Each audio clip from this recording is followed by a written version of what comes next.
All right, so we're going to talk about standing waves and their resonance frequencies. These would be frequencies that something could oscillate at where it would have very similar characteristics. So the very first type of object I'm going to talk about is a string. Now, one thing that we know about a string, at least if two people are going to hold it, or like on a guitar or something like that, it's going to be fixed at both ends. So if you send a pulse, it gets reflected back on the bottom side. So what you end up getting is you get this pattern that just really seems like it just appears to be going up and down, very much like, say, a jump rope with two fixed ends.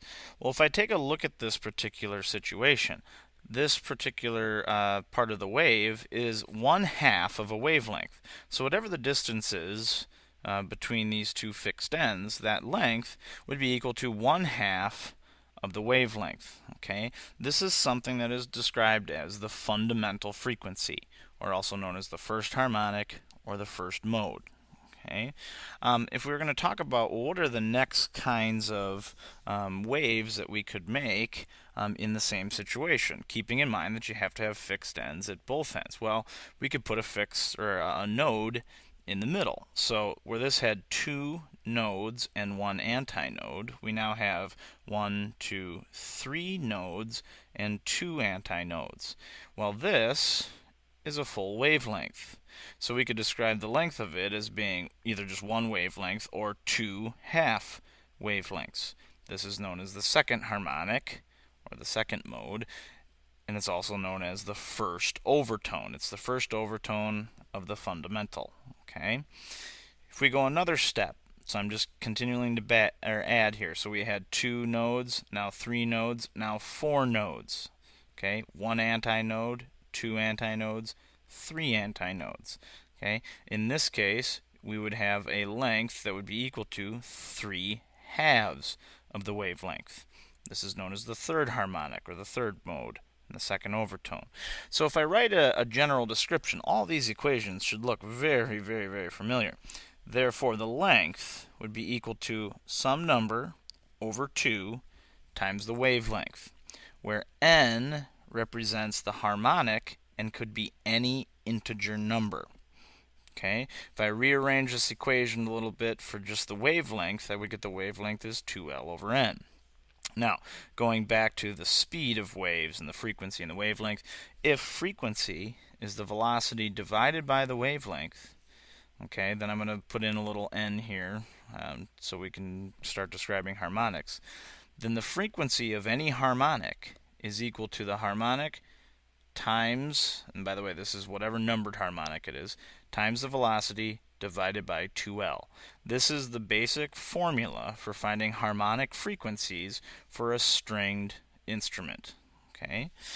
Now, this equation is also helpful in 2 other situations. Okay, and I think you'll probably see why here in a second.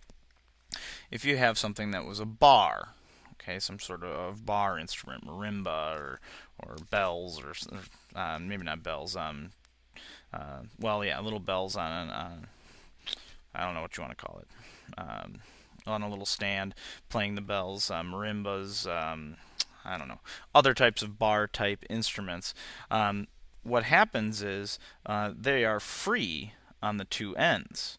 Well, if they're free on the two ends, then the simplest wave that you're gonna make is gonna have one node in the middle. Okay. Well, what this looks like then is still 1/2 of a wave. If we go up a little more, okay, well now I'll put 2 nodes on there with free ends. Well, that looks like a full wave, so 2 half wavelengths. And then this one, we've got 1.5 waves, so 3/2 waves. Now just keep in mind with the bars, they were open on the ends instead of being fixed on the ends. But yet they still have the same progression. Therefore, they still fit this same law. Okay. With open tubes, they look identical to these bars, except they're actually contained inside of a tube. Okay. Lots of different instruments can be open tubed instruments. But you'll notice here, again, the pictures are exactly the same as the bars were. Therefore, these still fit this particular relationship. Okay, so if you want to solve for a harmonic frequency, you'd need to know the speed of it, you'd need to know what harmonic it was, and the length of the actual instrument. Okay. Closed tubes are a little different. Okay. If we think about closed tubes, what's actually happening is at one end you've got a spot that something's going to reflect off of. On the other end, it's open. Okay, so you've got one fixed end and one free end.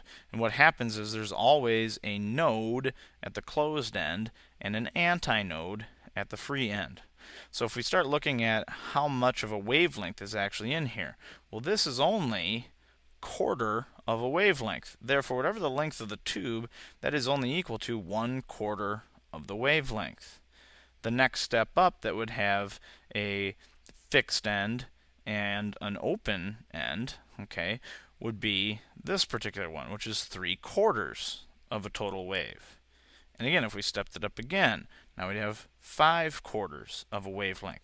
So the total length would be equal to some number times the wavelength divided by 4, where n, the harmonic, is only odd integers. So closed tubes only have odd harmonics. Okay, and again, if I do the same rearranging that I did for the last equation, eventually we get the frequency, the harmonic frequency, equal to the harmonic times the velocity over 4L. Okay, so just to remind you here, we've got two equations that look very, very, very familiar. The 4L is only for closed tubes. The 2L is for strings, bars, and open tubes. Okay?